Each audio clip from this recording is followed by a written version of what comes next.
devant la scène, normalement, si je me mets dans une couleur, je suis en face. Par contre, j'ai une couleur en mouvement. Donc je passerai peut-être de chaque côté de l'écran. De toute manière, tu vas voir. Donc bonsoir, bienvenue à cette 5e édition du Bistrot. Donc ce soir sur le thème d'initiative étudiante. Donc on accueillera dans un premier temps l'association Bellastock, donc avec Antoine et Paul. Et dans un deuxième temps la balise, donc avec des étudiants en Beaux-Arts, donc Leslie, Rémi, Pierre, Mathilde et Corentin. Et donc voilà. Ils vont vous présenter tout ça. Donc. Ils vous présenteront mieux un peu ce qu'ils ont fait à la Gautière. Voilà, sur les Saint-Denis. Merci d'être venu. Alors, donc du coup, on est Paul et Antoine, on est tous les deux architectes depuis 4 ans et on a créé Bellastock quand on était en 2e année d'architecture. Je tiens à remercier le bistrot de l'architecture de nous avoir invités et de nous accueillir chez vous. Et l'école de Clermont, on a vu la directrice cet après-midi qui a l'air plutôt partante pour que certains d'entre vous dans l'école puissent profiter de l'événement qu'on prépare pour mai prochain. Donc je vais d'abord vous présenter l'histoire de Bellastock, comment c'est né à partir d'une initiative étudiante et comment on a construit le projet dans le temps. Et puis après, ce sera Paul qui vous présentera le festival qu'on prépare pour mai prochain, où on aimerait inviter certains d'entre vous. Donc Bellastock, on l'a créé en 2006, on était en troisième année d'école d'architecture. Et si vous voulez, il y avait un problème pour nous, c'est qu'on faisait aucune pratique. Donc on suivait des études d'architecte, mais à aucun moment on allait se confronter à la matière. Et ça nous paraissait étonnant d'être juste des théoriciens ou dessinateurs, alors qu'on allait devoir travailler dans le futur avec des artisans en tout genre. Et du coup, on a créé un concept, on va dire. On a invité 100 personnes de notre promo à faire la conception de leur projet d'abri, à venir le construire pendant le temps du festival et vivre à l'intérieur de leur abri pendant les 4 jours qu'on allait passer dans un champ que nous prêtait le père d'un ami, agriculteur. En 2009, on décide d'aller voir toutes les écoles d'architecture qu'il y avait sur la région parisienne, parce qu'on c'était plus proche, on va dire. Et on décide aussi de travailler sur un matériau spécifique. Et l'enjeu était de voir comment on allait pouvoir utiliser un matériau le temps du festival pour que les gens fassent leur construction, mais qu'après ce même matériau reparte dans son cycle normal. Donc là, par exemple, les palettes que vous voyez à l'écran, on les a achetées, on a fait nos abris avec, et le fin du festival, on les a revendus à la même personne. Ce qui fait qu'on a réussi à faire vivre, là en l'occurrence, il y avait 350 personnes parce que le quota a augmenté chaque année. On a réussi à faire vivre 350 personnes en créant très peu de déchets, voire quasiment rien. En 2010, on s'interroge sur la question de l'architecture et du sable. Donc celui-là, il est intéressant puisqu'on c'est la première fois où on a trouvé un territoire qui était en lien avec notre problématique. On a dû trouver une sablière autour de Paris, ce qui nous a permis de remplir des sacs de sable qu'on empile comme ça, comme des boudins, afin de créer un igloo. Donc ça, c'est une technique d'un architecte iranien qui s'appelle Nader Khalili, qui est une technique de construction de l'urgence. Et l'avantage, c'est que ça résiste au séisme s'il devait y en avoir de nouveau.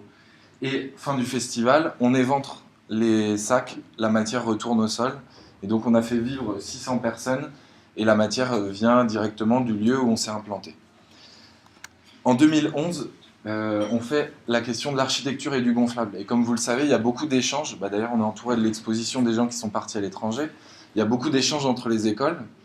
Et donc on accueille sur la ville en un souffle plusieurs personnes qui viennent de différents pays, du Mexique, du Chili, et puis pas mal d'endroits en Europe. Et c'est des personnes qui nous ont rappelé 1 an ou 2 ans après, en nous disant, voilà, j'aimerais lancer ce même type de projet dans mon pays, quelles sont les solutions. Donc nous, on fait un accompagnement, toutes nos données qu'on a générées pendant ces 9 ans d'expérience, elles sont accessibles pour eux, et ça leur permet de mener à bien un Bellastock dans leur pays. Donc je vous montre juste une image de la ville. Ah merde, ah bah non, je me suis planté. Là, du coup, c'est le premier événement, c'est un étudiant danois qui retourne à Aarhus et qui nous dit « j'aimerais bien tester les cagettes de bière ». Donc on s'est retrouvé sur une friche où il avait acheminé plusieurs semi-remorques de cagettes de bière, même principe, on passe 4 jours. et on dort à l'intérieur des constructions réalisées. Et là, c'est pour vous montrer l'événement de 2011. Donc, qui a réuni, là, c'est l'échelle supérieure, l'échelle qu'on n'a pas encore passée parce que c'est un peu trop pour nous. Là, il y avait 1300 jeunes architectes sur place. Donc, il y en avait quelques-uns qui venaient d'Europe, mais on s'est rendu compte que c'était la jauge parce que c'était un peu trop pour nous. On n'a pas su. Au-delà, ça devient ingérable en fait. Et donc, là, le principe est le même. On a des équipes de 5 qui se sont constituées. Nous, on a envoyé un dossier d'inscription en amont où ils connaissent les matériaux. Eux nous renvoient leur projet dessiné avec les patrons. Ils arrivent le premier jour, on avait un hangar qui était prêté par les ports autonomes de Paris. Et ils réalisent leur patron, ils font les découpes, scotch double face, collent les pièces entre elles. Et puis, ils acheminent leur construction vers le terre-plein.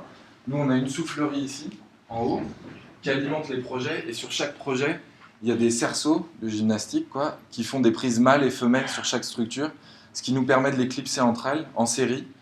Ça permet donc la distribution des structures, mais ça permet aussi la circulation de l'air. Et donc, pour la petite histoire, premier jour, on met le moteur. Notre moteur emmène l'hélice va trop vite, emporte le moteur grille, toute la ville tombe.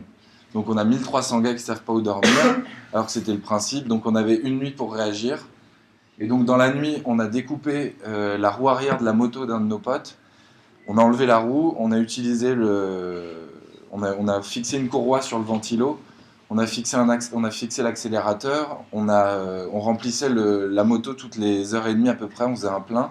La moto, elle a fait 1500 km, elle a alimenté le ventilo qui nous a regonflé la ville en entier pendant les 4 jours. Donc nous aussi, du point de vue organisation, on expérimente en même temps que les personnes qui sont là font de même. Donc voilà pour 2011.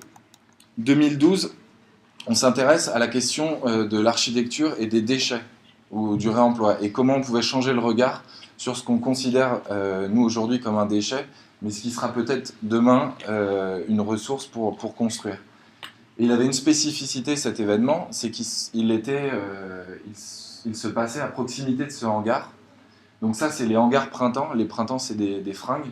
C'est au nord de Paris, 60 000 mètres carrés de hangars industriels qui devaient être démolis pour laisser place à un écoquartier.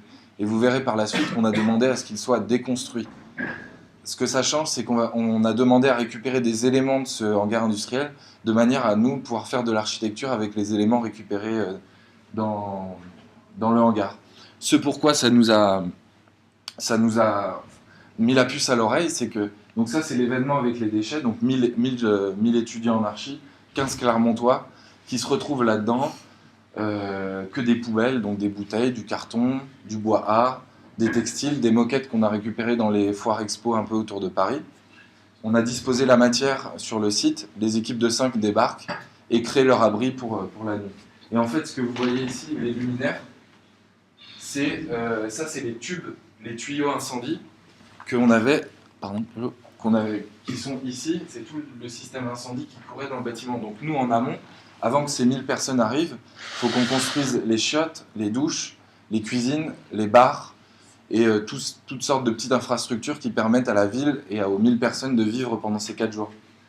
Et en fait, c'est ce qui nous a permis de récupérer des matériaux. Et en fait, les élus locaux se sont rendus compte qu'on pouvait faire de la récup dans le bâtiment, et c'est à partir de là qu'ils se sont dit que ça peut être une bonne stratégie de miser sur ces jeunes archis, sur comment est-ce qu'on peut faire du réemploi dans un bâtiment industriel qui allait être déconstruit. Je ne sais plus ce qu'il y a après. Ah ouais, donc je vais revenir sur ce qu'on a fait après cet événement et comment on a suivi la déconstruction de ce bâtiment. En 2013, donc on fait un événement sur l'architecture et le vivant. Là, on construit à partir de Gaulle de Châtaignier. Donc à la fin du festival, tout le monde construit son squelette, s'abrite pendant le temps des 4 jours. Le dernier jour, on plante au pied des structures. Et ce qui était du végétal, on va dire mort, est petit à petit envahi par du végétal vivant. Et aujourd'hui, c'est devenu un jardin. Et l'autre spécificité, c'est qu'on va transformer cette idée de chantier collectif, on va le ramener au cœur d'un quartier. Donc là, on est dans le sud de la France, on est à Vitrolles, donc un quartier un peu chaud. Et Et donc, on va essayer de transformer l'énergie collective qu'on arrivait à générer sur ces événements un peu fiction urbaine, on va dire, comment le mettre au service de gens et d'habitants de ce quartier. Donc, on chope le marbre à proximité de Vitrolles, une ancienne carrière qui ne fonctionnait plus. Donc, on demande au propriétaire s'il veut bien nous fournir du marbre gratuitement, et on fait des gabions. Donc le gabion, c'est, ouais, vous voyez à peu près, quand on met un système d'armature en métal, on remplit de pierre, qu'on calpine, et le bois pour les assises. On récupère les baignoires qui venaient d'une barre d'immeuble qui était démontée dans le quartier, et puis 150 jeunes architectes vont se mettre au boulot pour créer des choses très simples, mais qui vont redonner un peu de vie dans ce quartier, parce que franchement, quand on est arrivé, il n'y avait pas grand-chose, quoi. De la terre battue, des bagnoles, et au final, les 10 ans de FN qu'il y avait eu à Vitrolles ont eu raison de tout ce qui était public et culturel dans ce quartier. Et donc, ce qu'on a montré, c'est qu'avec un peu d'énergie et de créativité, on pouvait servir un quartier. Donc voilà pour 2013. Et donc en 2014, on s'est intéressé à la question de l'architecture et de l'eau, puisque comme vous le voyez, on a un sujet par année. Ce sujet, on va l'étudier, nous, pendant 6 mois. On va glaner, par exemple, là pour l'eau, on a glané toutes les références qu'on a trouvées sur l'architecture et l'eau, le design et l'eau, le cinéma et l'eau. Et on a essayé de tout décortiquer. Tout ça, on le met en ligne pour que vous puissiez vous faire un imaginaire, en fait, avant de venir participer et construire concrètement. Et on fait aussi des conférences. Alors là, malheureusement, on les fait que à Paris, parce que c'est plus simple pour nous. Notre école, elle défraie les intervenants. Mais c'est des cycles de conférences où il y a 3 interventions, avec à chaque fois 3 participants. Et on essaye de faire en sorte, par exemple, sur l'eau, on va inviter une personne qui gère le traitement des eaux sur Paris, jusqu'à un paysagiste qui utilise l'eau dans sa manière de gérer le paysage. Et on essaye de les mettre un peu en confrontation et qu'il y ait débat, un peu comme le bistrot, quoi, qu'il y ait une discussion après les présentations. Et donc ce projet est un peu spécifique, puisque... On peut. Donc ça, c'est ce qui s'est passé en France. Donc là, on a 1000 jeunes archis. Là, le même principe que ce que je vous expliquais tout à l'heure par rapport aux matériaux, il faut qu'il y ait 0 matériaux perdus à la fin. Donc là, on passe à un partenariat avec un industriel qui fait des flotteurs, qui fait des pontons nautiques éphémères pour les événements, qui nous les prête. Les palettes, on les achète, on les revend, pour celles qui sont encore en bon état, mais là ça allait. Et tout ce qui est le bois, les participants n'ont ni le droit de le clouer, ni le droit de le visser, ni le droit de le scier. On a juste le droit de l'attacher, ce qui fait que nous, on récupère un stock de bois à la fin, qu'on réécoule sur d'autres projets pour faire des parquets, des parements. Et donc on se retrouve avec un projet où il y a zéro déchet. Et la spécificité de cet événement, c'est qu'on a été invité à partir de 2012 à venir en Chine et rencontrer 2 écoles d'archi, et pour leur présenter un petit peu ce qu'était Bellastock et voir si les étudiants en archi chinois, ça pouvait les tenter de faire ce même type d'expérience. Donc forcément, il y a eu le même enthousiasme que on retrouve ici en France, parce que les études d'archi manquent cruellement de pratique. Et donc on a entamé une recherche commune entre la Chine et la France sur les questions de l'architecture et de l'eau. On a monté une équipe de 10 jeunes architectes chinois, nous on était les 10 jeunes architectes européens, on va dire, et on échangeait nos données, donc toutes les références qu'on trouvait sur l'eau, on les traduisait en 3 langues pour que ça soit accessible justement par les étudiants qui allaient participer à ces événements. Et alors là, pour ce qui est des matériaux, on a utilisé, donc on était à Wuhan, c'est centre Chine, et il y a beaucoup de montagnes de bambou aux alentours, donc ça paraissait un matériau qui allait être plutôt bon marché, et qui a des propriétés physiques assez intéressantes, puisqu'il est résistant et flexible. Donc il y avait le bambou, et ça c'est vous voyez les bouteilles de fontaine d'eau là. En Chine, il n'y a pas d'eau potable, donc dans chaque foyer, chaque entreprise, c'est que des bonbonnes comme ça. Ce qui fait qu'on a passé un partenariat avec une entreprise qui nous les a fournis. Fin du festival, on lui redonne, donc elle peut les utiliser.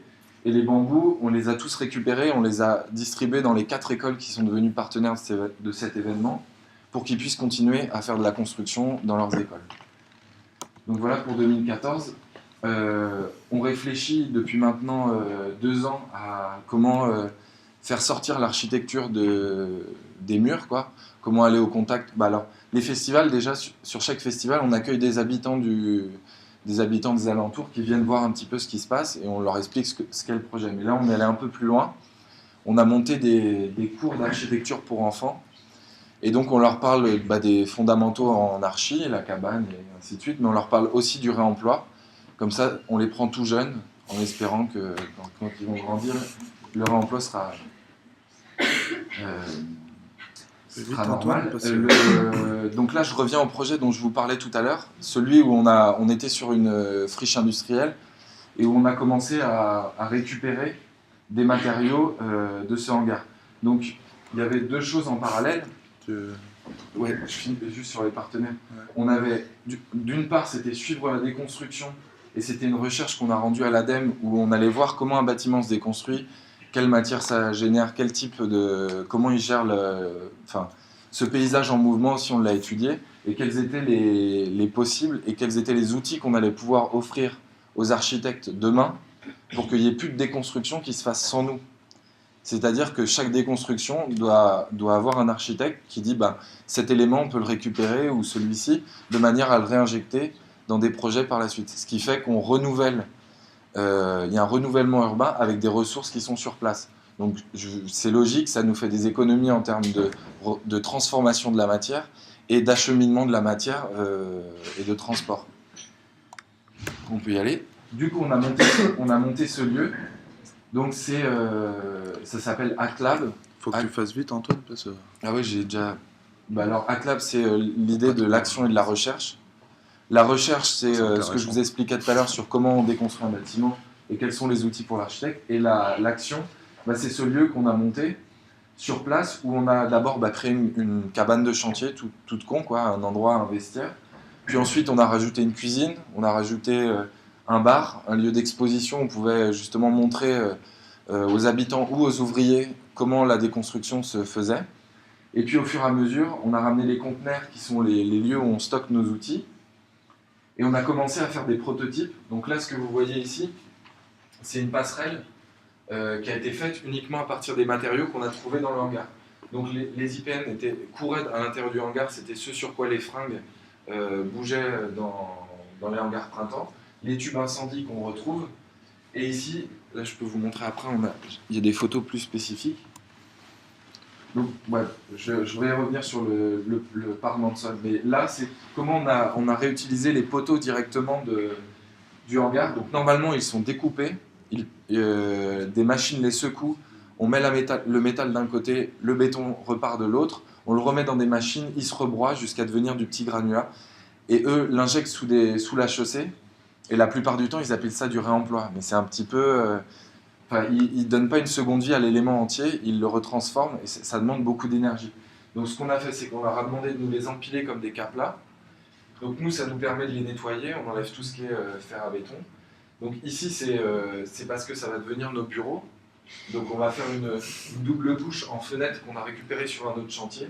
Et on travaillera à terme à l'intérieur. Mais les poteaux, on les a également utilisés pour faire les changements de niveau dans l'aménagement paysager. Et les bureaux ont été dessinés par Gaëlle. Et les bureaux ont été dessinés par Gaëlle, je sais pas où t'es Gaëlle, elle est là, qui a bossé avec nous pendant... Un mois, je crois. Un mois ou deux, ouais. Voilà. On va les faire Gaëlle, on va y arriver.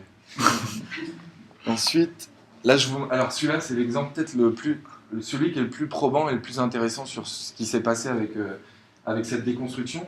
On avait dans le hangar des poutres comme ça, qui avaient cette forme, et au moment de l'abattage, ils coupent de chaque côté, la poutre, bam, s'abat au sol, et là on a des morceaux qui se dégagent, des fers à béton, et on obtient des pierres qui font 15 cm d'épaisseur, puisque c'était la poutre, et on peut les retravailler, les réemployer dans des systèmes de cheminement. Donc malheureusement, en fait, on était toujours pris entre la déconstruction qui avait lieu. Nous, il fallait qu'on fasse des propositions pour que l'urbaniste dise « Ah ouais, ça c'est pas mal, je veux l'intégrer dans le projet qui vient ». Mais pendant ce temps-là, la déconstruction avait lieu. Et les gars ne pouvaient pas attendre que nous, on ait l'idée. Donc on était systématiquement à voir le gisement, voir cette déconstruction comme une espèce de carrière, prendre les éléments, faire vite un prototype, le proposer à l'urbaniste, et que l'urbaniste fasse le retour au déconstructeur pour lui dire il faut réserver de la matière. Donc on a pu faire qu'une cinquantaine de mètres en prototypage, mais au moins ça donne des idées pour la suite. Habiter la transition. Alors, voilà. Qu'est-ce que ça veut dire? Non, ça veut dire que le projet, en gros, il va se monter pendant 10 ans. Donc ça veut dire que pendant 10 ans, on a un territoire qui est gelé. On ne peut pas accéder. Enfin, vous voyez bien comment se passe un chantier, palissade, et on ne voit rien à l'intérieur. Donc l'autre objectif, il y a l'objectif qui est sur le réemploi de la matière sur place, gestion des ressources. Mais le deuxième, c'est ouverture du chantier. Comment on fait de ce lieu un lieu de création, un lieu qui permet d'inviter les habitants à voir comment le territoire évolue. Et donc on a invité pendant, maintenant depuis 2 ans, des designers, artistes, scénographes, ça vient un peu de toutes les disciplines, et on leur demande de réfléchir justement à cette question du réemploi. Donc certains vont faire des œuvres qui sont complètement in situ. Par exemple, il y a des paysagistes qui ont fait des systèmes de tracés sur les collines qui bougeaient sans arrêt, de manière à ce qu'on fasse des espèces de balades, comme des randonnées où on invitait les habitants à avoir des points hauts sur le chantier. D'autres allaient faire peut-être juste un mobilier, des designers qui ont travaillé avec les mêmes systèmes de tuyaux incendie. Donc voilà, chacun y allait un peu de son art. Après, je vous ai mis une photo. Voilà. Nous, on fait des événements également, c'est-à-dire que quand on crée un moment de création un peu fort, pendant 2 semaines, il y a tous ces créateurs qui sont sur place. On fait pas mal de production et ça se conclut par un événement où là, on invite les élus, les ouvriers qui nous ont aidés à déconstruire, les habitants, on invite les scolaires et on fait aussi des teufs. Donc là, par exemple, c'est le dessous de l'autoroute, on l'a transformé en cinéma et un peu plus tard, c'était devenu un lieu pour faire la fête où on avait mappé justement toute la structure et ainsi de suite. Donc ça, c'est le maire. Donc, ça, c'était en gros pour dire que y a cette question d'ouvrir le chantier, il y a cette question de gérer les ressources, mais aussi l'un des trucs forts, et comme je vous l'expliquais avec les scolaires tout à l'heure, c'est de faire en sorte qu'on n'en parle pas qu'entre nous de ces questions-là et qu'on en fasse quelque chose de citoyen et qu'on accueille un maximum de personnes et qu'on ait un débat justement sur cette question de la gestion des ressources et de la gestion des projets. Donc maintenant, je vais laisser la parole à Paul qui va vous présenter le festival de mai prochain. Tu gères les slides? Ouais. Bonsoir. Donc voilà, là vous avez un aperçu de toute l'évolution de l'assaut depuis son existence, sa création. C'est parti d'une initiative clairement étudiante, voilà, juste du constat d'un manque de construction. Et même si on a réussi petit à petit à passer architecte, à réussir à professionnaliser l'assaut, le projet qui a permis sa création et qui a fédéré autant de monde tout au long de ces années, parce que ça fait presque 10 ans bientôt qu'on y est, existe toujours. Donc ce principe de festival qui a été expliqué, donc cette ville éphémère, avec une thématique tous les ans, un territoire qui l'accueille tous les ans. Donc ça, on change, on continuera de changer en permanence. En 2015, la thématique sera celle de la mobilité. Et du coup, je vais vous dévoiler aussi le territoire. Donc derrière ces questions de mobilité, il y a tout un panel de réflexions un peu théoriques. Au début, on réfléchit quand même à savoir dans quoi on se lance. Donc on va dire la question de fond, la problématique de fond, c'est est-ce que aujourd'hui l'homme peut, le citadin de métropole peut redevenir nomade. On a des outils numériques en permanence sur nous, donc on est connecté. On est entouré d'éléments d'hypermobilité tout le temps. Du coup, est-ce qu'il n'y a pas tous les éléments qui sont en place pour redevenir hypermobile en permanence? Donc c'est un peu ça la question de fond qu'on va essayer de traiter au travers même si l'événement est éphémère. Vas-y. Donc il y a cette question qui est sous-jacente aussi, si on considère que nous-mêmes, on est perpétuellement en mouvement, que la ville est toujours en mouvement, c'est ce qu'expliquait aussi avec le réemploi, on conçoit vraiment la ville comme un organisme. Du coup, comment on crée des outils pour, au-delà du plan, de la coupe et ainsi de suite, que nous on connaît en tant qu'archi, pour représenter la ville, l'architecture, et nous-mêmes à l'intérieur de tout ça, comme étant perpétuellement en mouvement et en train de changer. Et du coup, la troisième question qui va se poser, c'est comment on construit des objets mobiles, comment on construit des habitats mobiles, comment on construit tout ce qu'il faut pour qu'une ville ou au moins une petite communauté puisse vivre en mobilité. Donc ça va nous occuper pas mal de temps, ça va commencer très, très prochainement. Là. Et, voilà, les 3 thématiques un peu que je viens de vous citer, elles feront l'objet des conférences dont parlait Antoine tout à l'heure. Le territoire qui va accueillir ce projet, c'est Roissy, autour de Roissy, donc l'aéroport Charles de Gaulle, qui est en gros toute cette énorme zone-là. Là, il y a le parc des expositions de Villepinte, donc on est juste au nord de Paris, hein, à quelques, je sais pas, à 15 km, dans une zone qui a plein de projets. Là, pour l'instant, il n'y a pas grand-chose, il y a beaucoup de champs, il y a l'autoroute qui traverse, il y a le canal un peu plus bas, il y a 2-3 gros spots, voilà, mais entre tout ça, il se passe à peu près rien. Et du coup, la question, elle est que justement, il y a tous ces projets. Nous, on est là en train de proposer un projet éphémère, dit éphémère. Et la question, elle est comment on arrive à faire le lien entre un festival qui dure 4 jours et des projets qui vont se développer dans les 20 prochaines années. Et notre réponse pour l'instant, notre hypothèse de réponse, elle est, il y a dans les projets cette sorte d'énorme corridor métropolitain que toutes les villes sont en train de tracer, donc des gros cheminements verts. On va faire passer des piétons, des vélos, des grenouilles et ce genre de trucs. Sauf que pour l'instant, c'est un trait vert sur un fond de plan. Comment nous, maintenant, de manière hyper immédiate, on peut commencer à tester les hypothèses que les urbanistes ils ont calées sur un plan. Donc ça va être ça l'enjeu d'une année de travail, elle va être de préfigurer ce genre d'idée. Donc on va mener une année de travail, et j'insiste là-dessus parce que le festival il dure 4 jours, mais en vrai nous on travaille énormément dessus depuis déjà quelques mois, et ça se finira à l'automne prochain. Le but de toute cette année de travail, qui est constitué de plein d'expérimentations construites et sur le terrain. Elle est comment tout ça, ça nous amène aussi à un travail de prospective pour aller dans le sens des projets qui sont développés sur le territoire. Donc voilà en gros les grandes étapes. Donc là on est en plein dans les recherches préparatoires. Donc on va sur le terrain, on fait des programmes en cartographie, on va faire des workshops pour tester des techniques constructives. On est hyper nombreux à organiser ça, hein. On est une bonne trentaine à se réunir toutes les 2 semaines à peu près à Paris.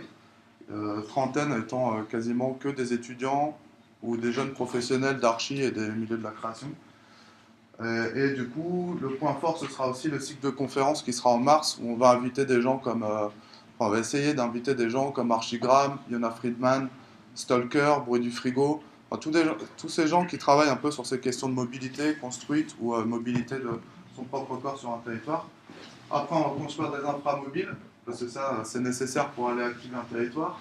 La ville éphémère qui sera du 14 au 17 mai, j'y reviens, mais notez déjà les dates. La résidence d'été, où là, on construit des objets plus pérennes sur le territoire. Après, voilà, expo, publication. Et derrière, l'objectif, il est de monter un laboratoire sur cette thématique de la mobilité sur ce territoire, de la même manière qu'Antoine vient de présenter comment HackLab, le laboratoire sur le réemploi, a pu se mettre en place après la ville éphémère sur la même thématique. Donc voilà, recherche préparatoire. Donc les conférences, elles seront en mars. Elles sont effectivement à Paris. Par contre, elles sont retransmises, peut-être pas intégralement, mais au moins sous forme de montage sur Internet. Donc l'essentiel sera disponible. Tout ce que nous, on met en place dans ces recherches préparatoires à partir de février sera disponible sur Internet par des petites vidéos un peu didactiques et des PDF un peu plus approfondis sur toutes les thématiques et tout ce qu'on fait, pour qu'on essaye de rendre transmissible notre démarche de projet. Après, on va construire des inframobiles. Nous, on en a déjà 2-3, là, des caravanes qu'on a travaillées. Ça, c'est notre caravane de théâtre et de concert. On a une caravane pour les DJ. On va devoir, là, au moins pour la ville éphémère, mettre en place un certain nombre d'infrastructures sur roue. Donc, vu qu'on construit tout, hein, les chiottes, les douches, les cuisines. Donc, les cuisines mobiles, on va travailler avec Disco Soup, pour ceux qui connaissent. On travaille sur le gaspillage alimentaire. L'objectif, il est de construire ces infrastructures mobiles pour qu'elles soient un peu pérennes et qu'elles soient portées par d'autres associations par la suite. Typique Disco Soup, qui font des actions dans l'espace public hyper régulièrement, alors que nous, on fait un gros festival par an. On le construit avec eux, ils nous donnent le cahier des charges, on construit, on le teste sur le festival, et après ils repartent avec l'objet pour continuer de faire des soupes dans l'espace public. La ville éphémère, donc du 14 au 17 mai, le principe, il est hyper simple, il vous a déjà été dit. C'est 1000 personnes qui se retrouvent pour concevoir, construire et habiter leurs habitats. Donc en l'occurrence, on va construire des habitats nomades. Toute cette petite population là, va se déplacer en l'espace de 4 jours sur 3 sites.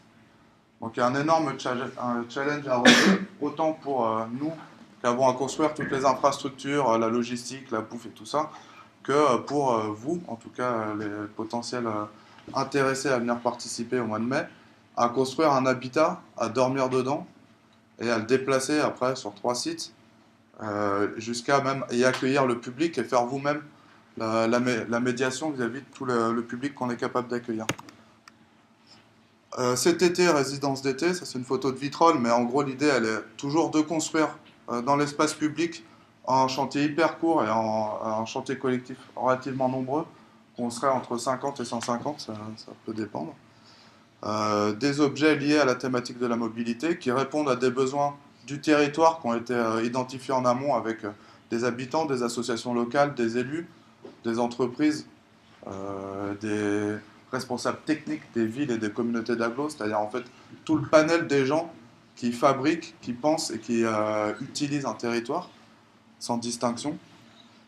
Et après, on restitue tout ça, donc une exposition qui est itinérante, qui passe dans toutes les écoles partenaires. Donc là, on a rencontré la directrice de votre école cet après-midi en lui proposant ce partenariat, en espérant qu'il soit porté par les étudiants, donc par vous, que vous vous motiviez pour qu'une quinzaine d'étudiants viennent participer au festival, que nous on revienne l'année prochaine avec l'expo et qu'on en présente tout ce qui a été fait, et une publication un peu plus exhaustive qui est faite. Là, les premières vont sortir en mars prochain. L'objectif, il est à terme de remonter un laboratoire sur ce lieu-là. Comme le festival, il a un côté un peu fat comme ça, il génère plein de partenariats en relativement peu de temps. En fait, c'est tout l'intérêt, il est de derrière réussir à conserver ces partenariats avec tous les acteurs locaux pour mettre en place un projet sur le plus long terme et réfléchir hyper concrètement, à la fois dans la pratique, mais dans la recherche, enfin, la recherche-action telle qu'on l'amène à l'assaut depuis longtemps, et pour développer un nouveau savoir autour de ces questions de mobilité. Ah oui, j'avais oublié qu'on avait précisé 2-3 trucs. Bon, je vous la fais rapide, comme ça c'est fini après.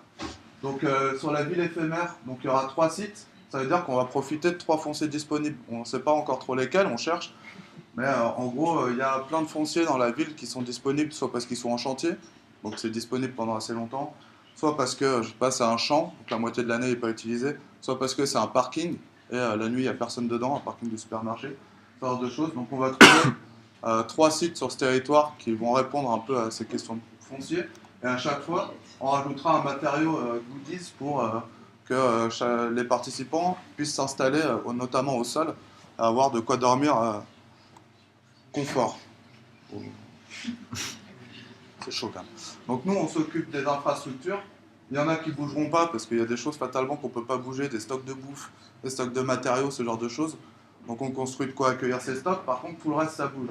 Donc les caravanes de DJ, caravanes de spectacle, les cuisines, le bar, un camion atelier. On a oublié aussi, mais il y a les dortoirs pour le staff, tout ce genre de choses. Ça va bouger avec nous sur les 3 sites pendant 4 jours. Et après, il y a vous, les participants, qui du coup, arrivez le premier jour, le matin, on vous distribue des matériaux. Ça sert à rien de poser les questions sur quel matériau, pour l'instant, c'est pas encore. Et en tout cas, vous arrivez, il y a les matériaux. Le premier soir, il faut dormir dedans. Après, on se déplace sur les 3 sites. Et là, l'idée, ça va être en gros, qu'il y ait un certain nombre d'équipes qui s'occupent de créer des logements pour les 1000 personnes et toutes les autres équipes qui s'occupent de créer des programmes collectifs pour faire vivre cette ville. Parce qu'on est bien en train de créer une sorte de fiction. C'est une ville fiction qui est hyper éphémère, qui est une ville nomade et tout ça. Et même si elle s'inscrit dans un projet de territoire qui est hyper réel, à un moment, il faut créer de l'émulsion, que tout le monde tripe un peu dans ce délire et apporte son propre programme pour faire vivre la vie, quoi. Donc on est tous en train de réfléchir sur expérimenter de la construction, expérimenter du mouvement, expérimenter aussi de la vie sociale à l'intérieur d'une communauté d'un peu plus de 1000 personnes. Cette référence, j'espère que vous la connaissez, en tout cas elle nous guide énormément dans la conception de ce projet. C'est Archigram qui a dessiné le projet Instant City vers 68-70. On est presque 50 ans après et nous le challenge qu'on veut relever, c'est de le rendre réel, de le construire et de le faire vivre. Donc on va rencontrer Peter Cook qui a dessiné ce projet, en parler avec lui et voir s'il veut bien essayer d'être parrain un peu du projet et nous orienter aussi, parce qu'on rencontre des gens pour ça. Et voilà. Oui. Et autre point, il n'y a pas que les écoles d'architecture qui peuvent participer. Donc là, je me retourne vers vous. Si vous voulez, il y a des écoles d'art à Paris qui participent, à Dijon aussi. Donc on peut très bien monter des partenariats avec votre école. École d'art, archi d'intérieur, ingénieur. Et même des philosophes. Et puis après, il y a des gens qui s'inscrivent qui n'ont absolument rien à voir avec ça. Merci. Merci beaucoup.